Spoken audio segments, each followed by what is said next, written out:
Pristina, Kosovo's lively capital and largest city in Europe's disputed newest country. With a population of around 200,000 people, Pristina is also known for its cultural diversity and vibrant atmosphere. And while it may not yet be on everybody's travel to-do list just yet, I found this vibrant city a fascinating melting pot of culture, history and energy.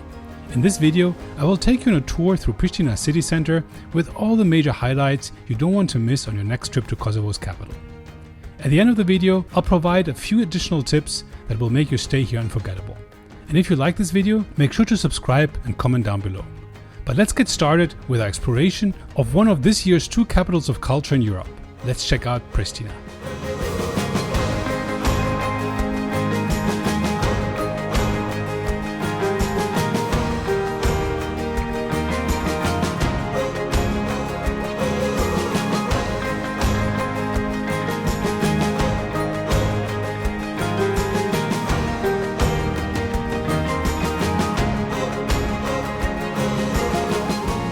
Pristina has a long history dating back to ancient times. It has been inhabited by various civilizations, including the Illyrians, Romans, Byzantines, and for half of the last millennium, the Ottomans. In modern times, Pristina became the capital of Kosovo following the breakup of Yugoslavia and the Kosovo War in the late 20th century. The city is home to a mix of ethnic communities, including Albanians, Serbs, Turks, Bosniaks, and Roma, which all contribute to its rich tapestry of traditions, languages, and cuisines. It is a place where East meets West, where past meets present, and where the spirit of resilience and optimism prevails amidst the challenges of the 21st century. Today I'm going to go on a walking tour to check out what the city has to offer, so let's have a look. We start our tour at the iconic Newborn Monument, a significant landmark in the city which symbolizes the country's declaration of independence from Serbia. Unveiled on February 17, 2008, the day that Kosovo declared its independence, the large-scale installation features the word newborn, written in bold, colorful letters. The monument symbolizes the birth of a new nation and the aspirations of the Kosovar people for freedom, self-determination, and sovereignty. It holds deep political significance as a symbol of Kosovo's statehood and aspirations for international recognition, but also has been the subject of controversy and debate, with some viewing it as a powerful expression of national identity and others criticizing it as a provocative gesture that deepens tensions with Serbia, which together with other nations has not recognized Kosovo's independence. One of the unique features of the Newborn Monument is its interactive nature.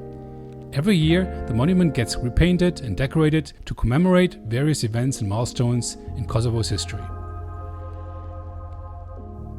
Across the street from the Newborn Monument, you will see another impressive sculpture, the eye-catching Heroines Memorial, which commemorates the ethnic Albanian female victims of the Kosovo War.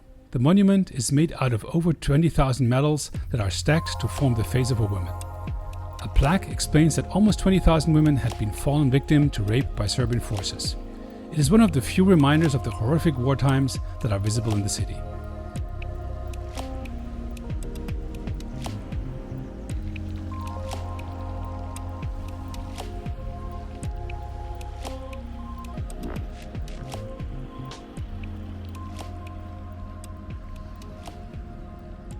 A short walk past the Grand Hotel Pristina leads to the relatively new cathedral of Saint Mother Teresa.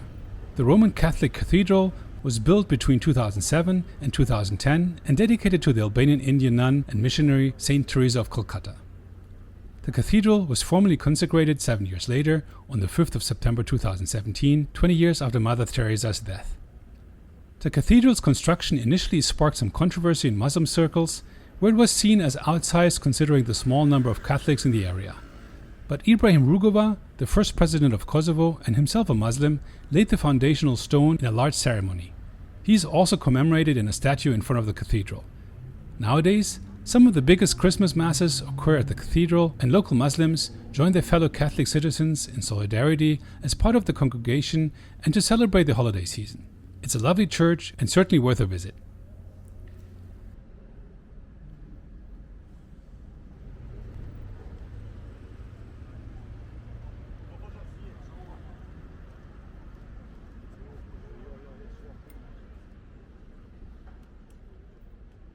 Just across the street from the cathedral, you can already spot one of the most remarkable buildings in the region, the National University Library of Kosovo, Pieter Bogdani. Few other buildings spark heated discussions about aesthetics and architectural design like the one in front of me.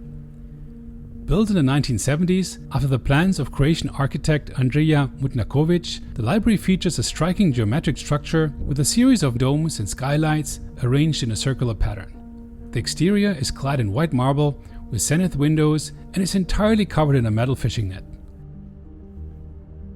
The library itself was closed when I was there, but even the outside is worth a stop here and makes for fantastic pictures.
Next to the library, I spotted the ruins of a Serbian Orthodox cathedral, the Christ of Saviour Cathedral. Its construction started in 1995, but was abruptly ended only 3 years later in the beginning of the Kosovo War. Since then, nature has taken over, and rumor has it that it has become guarded by roaming dogs, and it may thus be best not to go too close.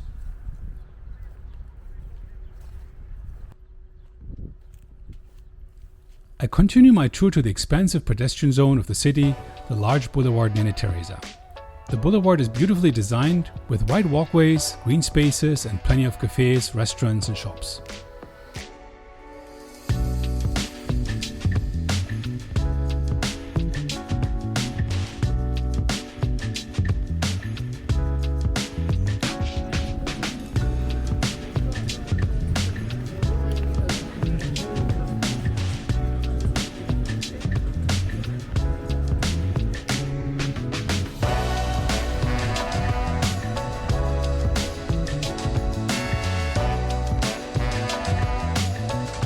The midpoint of the boulevard, I pass Mother Teresa Square, which is a great spot to take in Pristina's vibrant atmosphere. On the way, you can see a monument dedicated to NATO and another one commemorating Mother Teresa.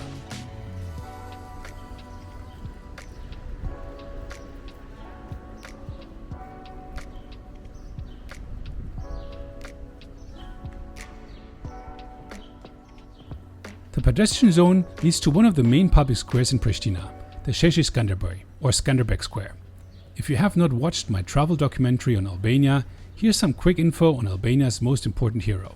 In the mid-15th century, Gjergj Kastrioti, now better known by his Ottoman name Skanderbeg, was an Albanian feudal lord and military commander who led the resistance against Ottoman rule in the Balkans. His military skills presented a major obstacle to Ottoman expansion at the time, and up to today, Skanderbeg's legacy is celebrated and revered across the region, including in Kosovo. A prominent statue of Skanderbeg on horseback commemorates his contributions to the struggle for freedom and independence here on this square.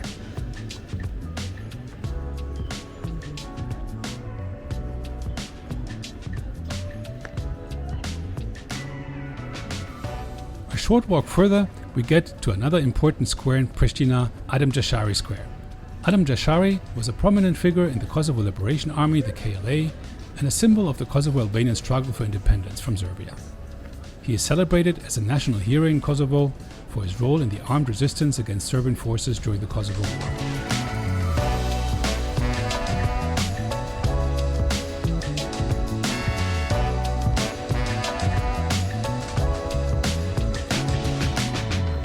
What's nice about this walk through Pristina is that there's so many unexpected little surprises, little places, little squares, monuments, cafes, restaurants, bustling streets.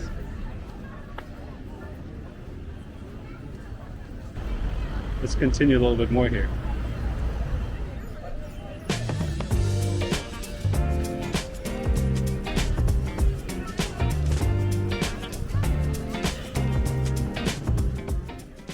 Across the street, one of Kosovo's finest museums is open for visitors, the Kosovo National Museum. Well, at least normally it is. As luck would have it, when I was visiting, the museum was unfortunately closed. But that should not prevent you from checking it out. The museum was founded in 1949 under the name Museum of Kosovo, with the aim of collecting, preserving, and showcasing the cultural and historical artifacts of the region. Over the years, the museum has expanded its collections and facilities to become the premier institutions for cultural heritage in Kosovo. Among its diverse range of collections that span various periods of Kosovo's history and cultural development, it presents archaeological artifacts and ethnographic objects such as the famous Goddess of the Throne, which is now also part of its logo.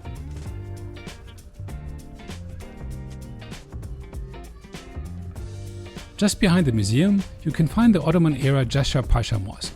This small but noteworthy mosque is also known as the Imperial Mosque or Jamia Bread.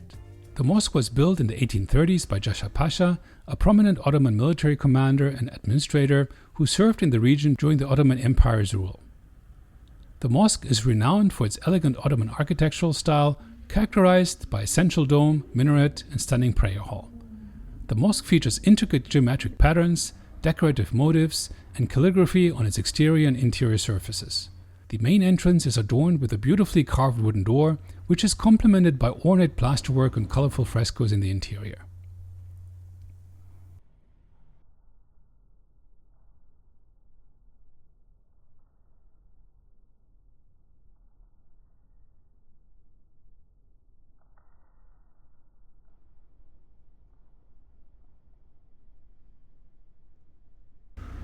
By now, we are smack in the middle of the historical center of Old Pristina.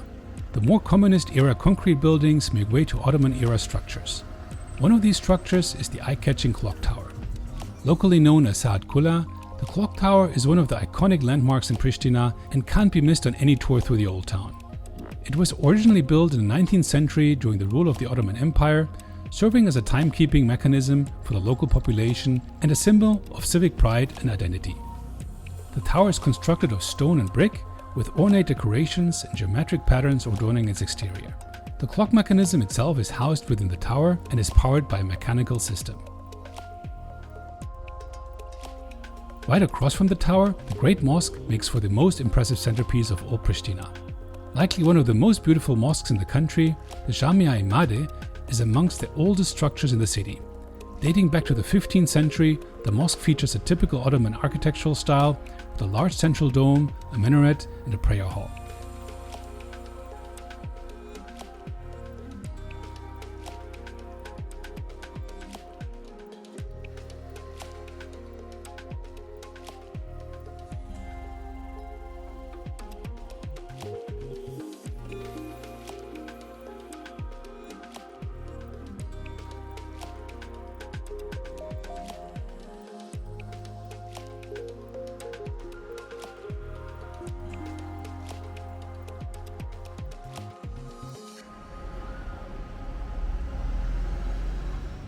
But what makes it so special are the intricate blue and golden geometric patterns and calligraphy, the colorful frescoes and ornate plasterwork.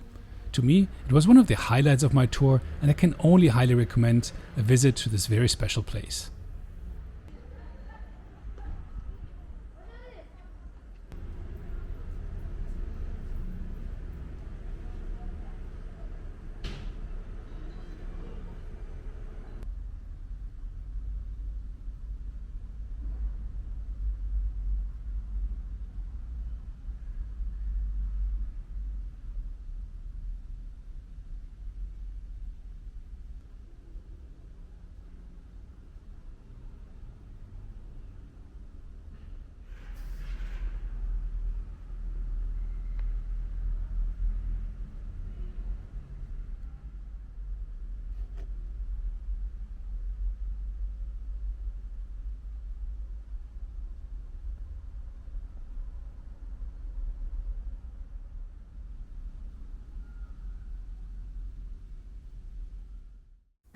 Adjacent to the mosque, and typical of many Ottoman-era city layouts, the walls of the historic Great Hammam tell tales of times long past.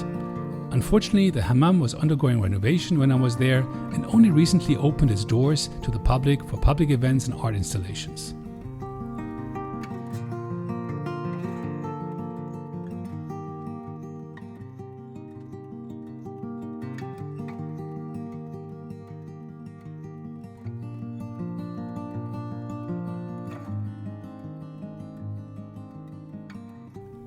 let's continue our walk down the hill to the Green Market, Pristina's bustling marketplace where locals and visitors alike can find a wide range of products, including fresh fruits and vegetables, locally produced cheeses and dairy products, meats, fish, baked goods, herbs, spices, flowers, and household items. Here you can find everything you could possibly need for your daily shopping, as well as specialty items and seasonal produce. This market has a long history dating back many decades, serving as a hub of commerce and activity in Pristina.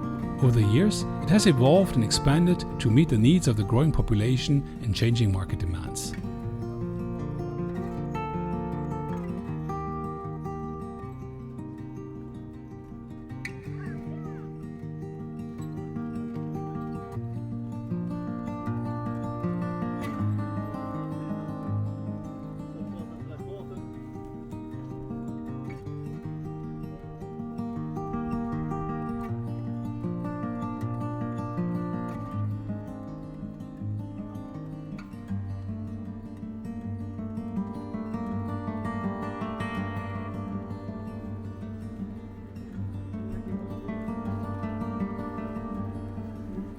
So here you go. These are my recommendations for your visit to Pristina. And as promised, let's continue with a few additional travel tips to help planning your trip to this amazing city. When is the best time to visit Pristina? Well, I went in the month of August and truly enjoyed it. Pristina is a bustling city, but even in the height of the tourist season, it did not feel overcrowded to me. It may be one of the few capital cities in Europe that can be visited even at the height of the summer, provided you bring some sun lotion and maybe a hat to protect against the sun. How long should you stay? Pristina may be a capital city, but its highlights can easily be explored in a day or two. But like in any place, having a bit more time will certainly be better, especially if you want to dive a bit deeper into the local culture and maybe take a few day trips to some of the fascinating destinations around the city, such as Prizren or Mitrovica, which I cover in separate videos.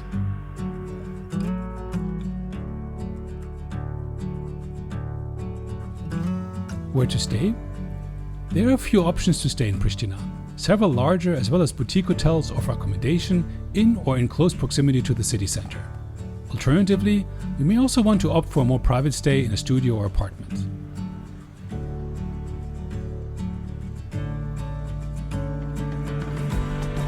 How to get around in Pristina? Pristina city center is very walkable and all major highlights and landmarks are in walking distance. In fact, parking is a bit of a hassle, and once you have a parking spot, I suggest you just keep your car there and do everything else in full.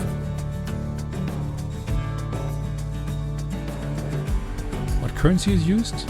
The local currency for Kosovo is the euro. While Kosovo is not part of the eurozone, the country has adopted the euro as its national currency. Credit cards are also widely accepted, but it's always handy to have some local currency for smaller places and street vendors available.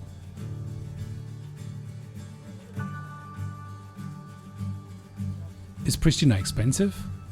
Pristina must be the most affordable capital city in Europe. Compared to other countries in the region, prices are still very reasonable in Kosovo. You can find a delicious, hearty meal for a few dollars, and most landmark sites don't even charge an entrance fee. Accommodation is also very affordable compared to many other capitals, and you will find a pretty good place to stay for $100 per night or possibly even well below, depending on your standards, of course. Can I get by with English? Yes, most people in Kosovo, especially in the tourism industry, speak English. I did not have any issues with language whatsoever throughout my entire stay in Kosovo, and Pristina was certainly no exception.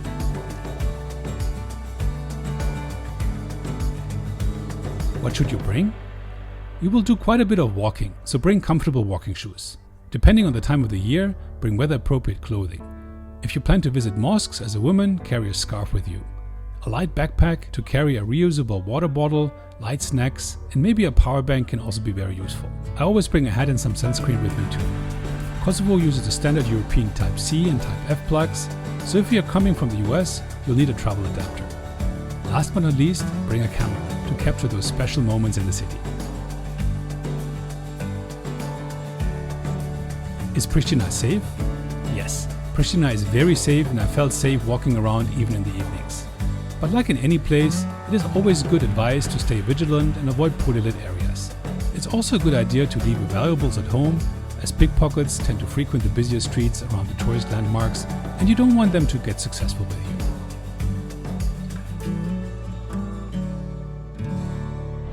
Alright, I hope you enjoyed this little video tour through Pristina. If you did, please give this video a thumbs up down below and leave me a comment. If you haven't done so yet, please subscribe to my channel, and I hope I see you in the next video. Have a good one. Bye bye.